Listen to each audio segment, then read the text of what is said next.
The reason I was there is because this church had a thrift store, and I was donating some items like clothing, children's toys, etc. And the very first trip I made into the store, I was carrying in a miniature school bus that a 2-year-old might sit on and ride around the house. And the person that was sitting in the thrift store, who I'd never met before, immediately asked me, "Aren't you going to have any more?" How odd, I thought.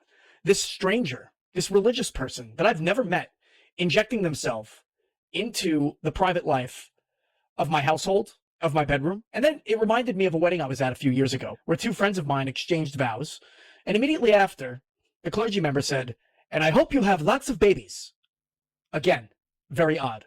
Why does the church, why do clergy members, why does religion think it has the right to inject itself in our private sexual lives? And why is it so obsessed with sex? That sounds far more of a personal issue that he has, rather than anything to do with religion itself. True, people may have been a bit nosy, but when you're giving something that is for a child and implies that you've had children, you're not planning on having any more, that is more in case you want to keep it. In case you want to come back and buy it. Because that's just simply conversation. I'll be very surprised if they actually said, if that's the first thing they said to him. I'll be very surprised.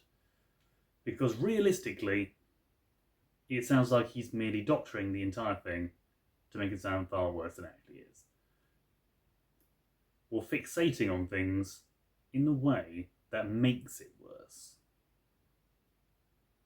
Not necessarily fixating on the sex from religion, but more himself fixating on why people would ask such questions, when it is perfectly reasonable.